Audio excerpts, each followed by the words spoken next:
ত্রয়োদশ জাতীয় সংসদ নির্বাচনে জয় পরাজয়ের চূড়ান্ত ফল ঘোষণার পর রাজনৈতিক অঙ্গনে আলোচনার কেন্দ্রে এসেছে একাধিক পরিচিত মুখের পরাজয়। নির্বাচনী প্রচারে দেয়া বক্তব্য, উপস্থিতি ও সামাজিক যোগাযোগ মাধ্যমে ব্যাপক আলোড়ন সৃষ্টি করা এসব প্রার্থী ভোটের মাঠে নজর কাড়লেও শেষ পর্যন্ত বিজয়ের মুখ দেখেননি। শুক্রবার 13 ফেব্রুয়ারি ঢাকার আগারগাঁওয়ে বাংলাদেশ নির্বাচন কমিশন কার্যালয়ে ত্রয়োদশ জাতীয় সংসদ নির্বাচনের ফলাফল ঘোষণা দেওয়া হয়। ফলাফল বিশ্লেষণ করে এ চিত্র পাওয়া যায়। নাসিরউদ্দিন পাটোয়ারি, বিএনপি ও 11 দলীয় জোট মনোনীত প্রার্থী মির্জা আব্বাস ও নাসিরউদ্দিন পাটোয়ারির বিভিন্ন ইস্যুতে পাল্টাপাল্টি বক্তব্য ও বাকযুদ্ধের কারণে আলোচনার কেন্দ্রবিন্দুতে ছিল ঢাকা 8 আসন। সেখানে 5000 ভোটে হেরে গেছেন নাসিরউদ্দিন পাটোয়ারি। তাসনিম জারা, এনসিপি থেকে পদত্যাগ করে ঢাকা 9 আসন থেকে ফুটবল প্রতীক নিয়ে লড়ছিলেন স্বতন্ত্র প্রার্থী তাসনিম জারা। তিনি মাত্র 44,684টি ভোট পেয়েছেন।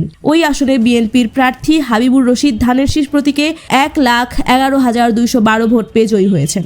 সার্জিস আলম, জাতীয় নাগরিক পার্টি এনসিপির উত্তরাঞ্চলের মুখ্য সংগঠক ও 11 দলীয় জোটের মনোনীত সংসদ সদস্য প্রার্থী সার্জিস আলম শাপলাকলি প্রতীক নিয়ে লড়ছিলেন পঞ্চগড় 1 আসন থেকে।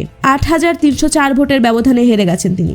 ভোট পেয়েছেন 1,66,126টি। মনীষা চক্রবর্তী, বরিশাল 5 আসনে বাসদ মনোনীত মই প্রতীক নিয়ে লড়ছিলেন ডাক্তার মনীষা চক্রবর্তী।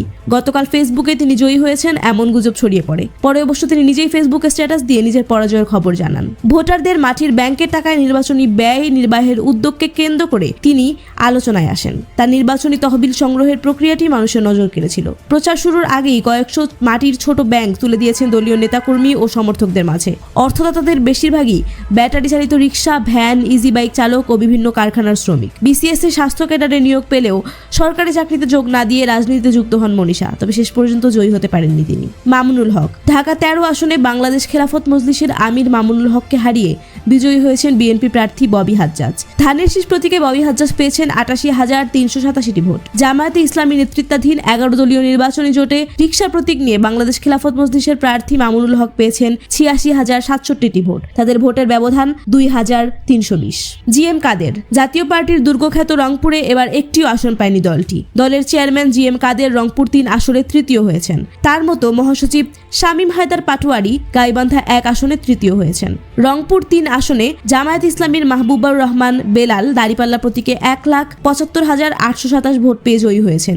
জিএম কাদের ভোট পেয়েছেন 43,385টি। 2024 সালে তিনি এই আসন থেকে নির্বাচিত হয়ে সংসদে বিরোধী দলের নেতা হন। মুফতি ফয়জুল করিম, বরিশাল 5 আসন থেকে লড়ছিলেন ইসলামী আন্দোলন বাংলাদেশের প্রার্থী ও দলটির কেন্দ্রীয় নায়েবে আমির মুফতি ফয়জুল করিম। বরিশাল 5 আসন থেকে লড়ছিলেন ইসলামী আন্দোলন বাংলাদেশের প্রার্থী ও দলটির কেন্দ্রীয় নায়েবে আমির মুফতি সৈয়দ মোহাম্মদ ফয়জুল করিম। সৈয়দ মোহাম্মদ ফয়জুল করিম পেয়েছেন 93,216 ভোট। ওই আসনে বিএনপির প্রার্থী মুজিবুর রহমান সরওয়ার 1,33,006 ভোট পেয়ে জয়ী হয়েছেন। মিয়া গোলাম পরওয়ার, খুলনা 5 আসনে বাংলাদেশ জামায়াত ইসলামীর মনোনীত প্রার্থী ও দলটির সেক্রেটারি জেনারেল মিয়া গোলাম পরওয়ার। খুলনা 5 আসনে বাংলাদেশ জামায়াত ইসলামী মনোনীত প্রার্থী ও দলটির সেক্রেটারি জেনারেল মিয়া গোলাম পরওয়ার হেরে গেছেন। দাঁড়িপাল্লা প্রতীক নিয়ে তিনি পেয়েছেন 1,44,956 ভোট। মোহাম্মদ শিশির মনির, সুনামগঞ্জ 2, দিরাই ও সাল্লা আসনে বিএনপির প্রার্থী নাসির চৌধুরীর কাছে হেরে গেছেন জামায়াত ইসলামীর প্রার্থী মোহাম্মদ শিশির মনির। এরকম আরও আপডেট পেতে আমাদের এই ছোট্ট চ্যানেলটি সাবস্ক্রাইব করে সঙ্গেই থাকুন।